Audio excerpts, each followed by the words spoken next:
Titignan ko yung tanim ko. Sobrang hangin ngayon sa labas. Tapos ang lamig, ayan.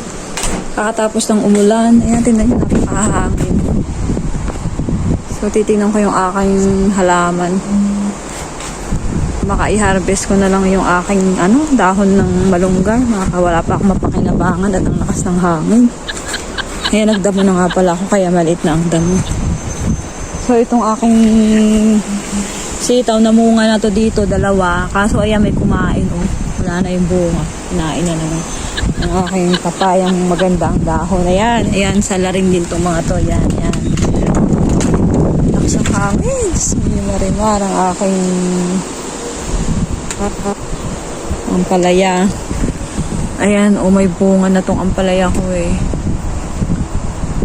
Ayan, may malaki dito. Nasaan na yung malaki? Nawala yung malaki. Ito.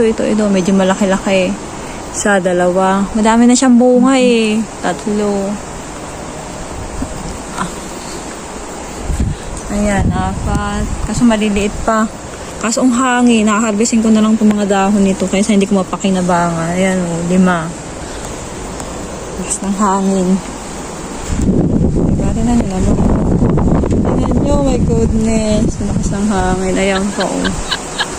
Inalis ko to dito at gawa ng andun ganto na siya sa taas, sa kapitbahay. Pakahangin.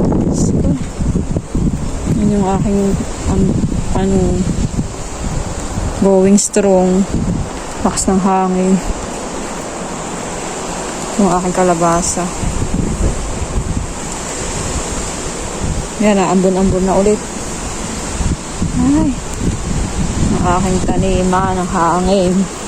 Ito ang problema pag winter dito. Lakas ang hangin. Ayan. Ang itim na ulan dun sa banda doon. Dito kaka-stop lang. Diba? Pakadilim ng panahon. Aking papaya.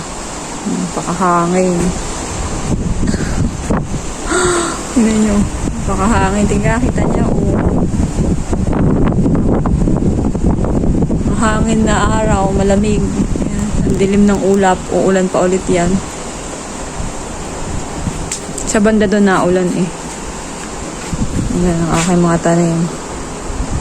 Yan, umulan na nga diba? Maulang araw.